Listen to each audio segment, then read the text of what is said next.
What's the most popular word in Jiu-Jitsu? Is it os? Os. Os. Or is it the word tap? Tap, tap, tap, tap. Tap! Tap! I don't think it's any of those words. I think the most commonly used word in Brazilian Jiu-Jitsu is the word posture. Or if you're from Brazil, postura. Coaches are just yelling at their students, posture! So here's a story of how I first discovered my painful lesson with posture. I went to meet my jiu-jitsu coach, and the first time we ever rolled, he submitted me 8 times in 5 minutes using the same technique. Let me show you what happened. I'd walk in to wrestle with my coach. I'd walk in, he'd snap me down, tap me out. Every time. I asked him, what am I doing wrong? And he laughed at me and said, your posture sucks. And I thought to myself, what is posture? Why is it so important? Let me show you an easy experiment to show you how posture makes the difference. It's going to be very difficult for me to bend my partner's arm if his back is straight. I'm going to grab his wrist with a Kimura grip, and my job is to push his hand to his belly. Don't let me bend him. It's really tough to do. But if I can compromise his posture, can you tilt your chin to your chest? Perfect. Let's try it again. It should be very easy to bend his hand to his belly. So maybe he's faking it, maybe he's letting me do it. We're going to run a new experiment to make sure it's for real. I want you to start with your chin down. As I start to break your arm to your belly, you can lift your head up at any time to stop me. Cool? 3, 2, 1. I start to bend his arm. He starts to lift his head and restore strength back to his hand. It's really important that you keep your spine straight.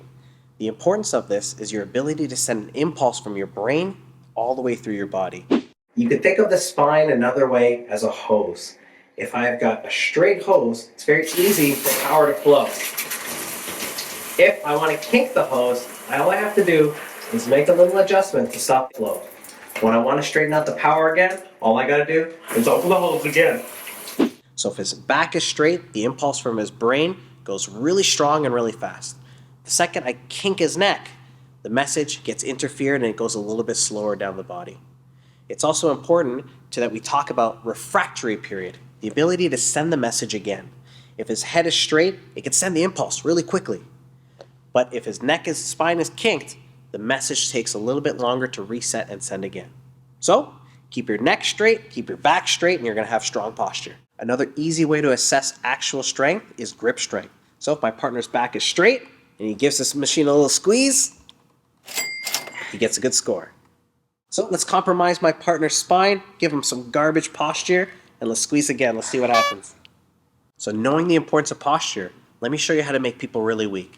If I have the ability to compromise their posture, I can maybe use something like a collar tie to make my partner weak. Maybe I'll use my shoulder as a cross face and grab his forearm and lift my forearm into his face. Or maybe I can grab his shoulder and lift my elbow to compromise his posture. Now it's your turn to find out different places on where you can compromise your partner's spine and affect their posture. Or be mindful. Don't let other people touch your neck and affect your posture. If you enjoyed the content, I'd really appreciate it if you hit like and subscribe below so you can see other cool videos that we produce to improve your jiu-jitsu.